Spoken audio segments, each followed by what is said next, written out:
Chair now recognizes the gentlelady from Washington's 8th District for 5 minutes for questions.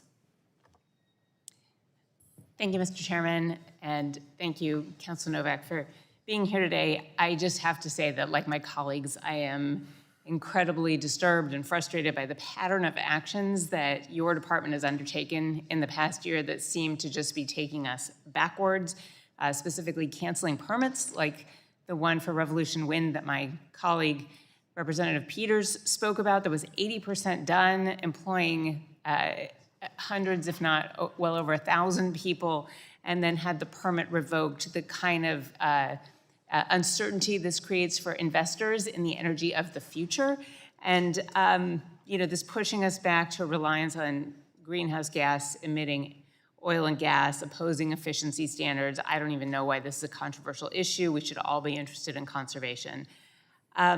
Today, though, while I have you here, I'd like to discuss the Hanford cleanup.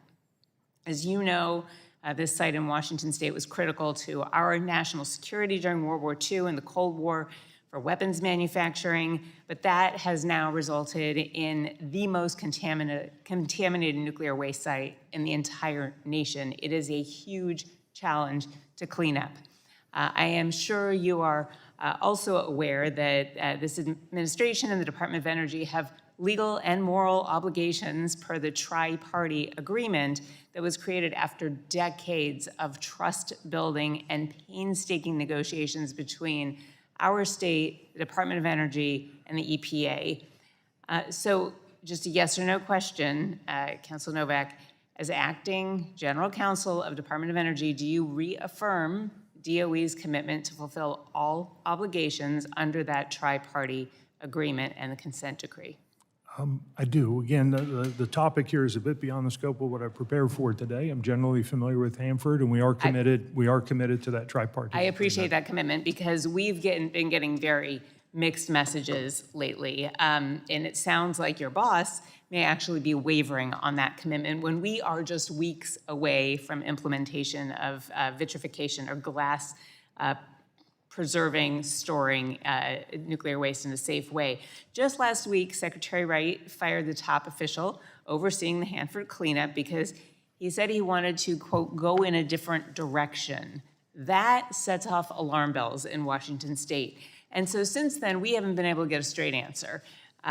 One day, DOE releases a public statement saying that nothing has changed. And a day later, Secretary Wright tells Congress that DOE may delay commissioning of the waste treatment plant. This would most certainly violate that tri-party agreement. Again, we're weeks away. This has been in the works for years after painstaking negotiation, and we need to deal, first with the low activity waste and chemicals, and then with the high activity waste. So I just want to know, will the department for sure meet its obligation in this agreement to begin this first stage, the hot commissioning of the direct feed low activity waste facility at Hanford by October 15th? Again, beyond the scope of what I'm prepared for today, however, I will say we're committed to the tri-party agreement. I'm not currently aware of anything that would necessitate a delay, which would, of course, require consent.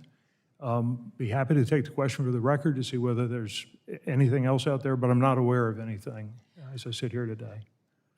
What I would love is, since you are in agreement that this needs to be honored, if you would take that directly to the Secretary to make sure he is on board, because our state is so tired of this whiplash back and forth.